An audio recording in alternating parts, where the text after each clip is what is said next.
بسم اللہ الرحمن الرحیم۔ السلام علیکم ورحمۃ اللہ وبرکاتہ۔ کہتی ہے کہ ایک گاؤں کے کنویں پہ عجیب ماجرا ہوا کہ جو ڈول بھی کنویں میں ڈالا جاتا واپس نہ آتا، جبکہ رسی واپس آ جاتی۔ سارے لوگ خوفزدہ ہو گئے کہ اندر ضرور کوئی جن بھوت ہے جو یہ حرکت کرتا ہے۔ آخر اعلان کیا گیا کہ جو بندہ اس راز کا پتہ لگائے گا اس کو انعام دیا جائے گا۔ گاؤں کے ایک بہادر آدمی نے کہا کہ اس کو انعام کی کوئی ضرورت نہیں، مگر وہ گاؤں والوں کی مصیبت کے ازالے کے لیے یہ قربانی دینے کو تیار ہے، مگر ایک شرط پر۔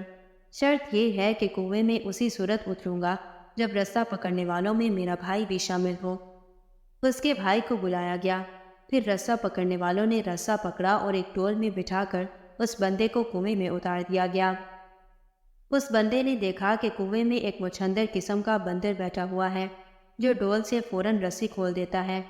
اس بندے نے اپنی جیب کو چیک کیا تو اسے گڑ مل گیا۔ اس نے وہ گڑ اس بندر کو دیا، جو بندر اس سے مانوس ہو گیا۔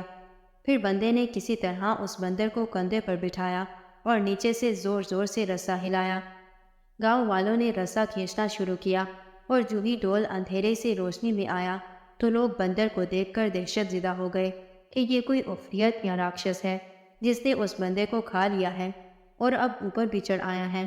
اس دہشت میں سب رسہ چھوڑ کر سرپٹ بھاگے، مگر اس بندے کا بھائی رسے کو مضبوطی سے تھامے اوپر کھینچنے کی کوشش کرتا رہا، یہاں تک کہ وہ کنارے تک پہنچ گیا۔ کنویں سے نکل کر اس نے بندر کو نیچے اتارا اور لوگوں کو اس بندر کی کارستانی بتائی۔ پھر کہا کہ میں نے اسی لیے اپنے بھائی کی شرط رکھی تھی کہ اگر میرے ساتھ کنویں میں کوئی انہونی ہو گئی تو تم سب بھاگ نکلو گے، جبکہ بھائی کو خون کی محبت روکے رکھے گی۔ یاد رکھیں، کوئی لاکھ اچھائی کرے مگر خونی رشتے آخرکار خون ہی کے رشتے ہوتے ہیں، ان کی قدر کریں۔ کہانی پسند آئی ہو تو چینل کو سبسکرائب کریں۔ جزاکم اللہ خیر و احسن الجزا فی الدنیا والآخرہ۔ السلام علیکم ورحمۃ اللہ وبرکاتہ۔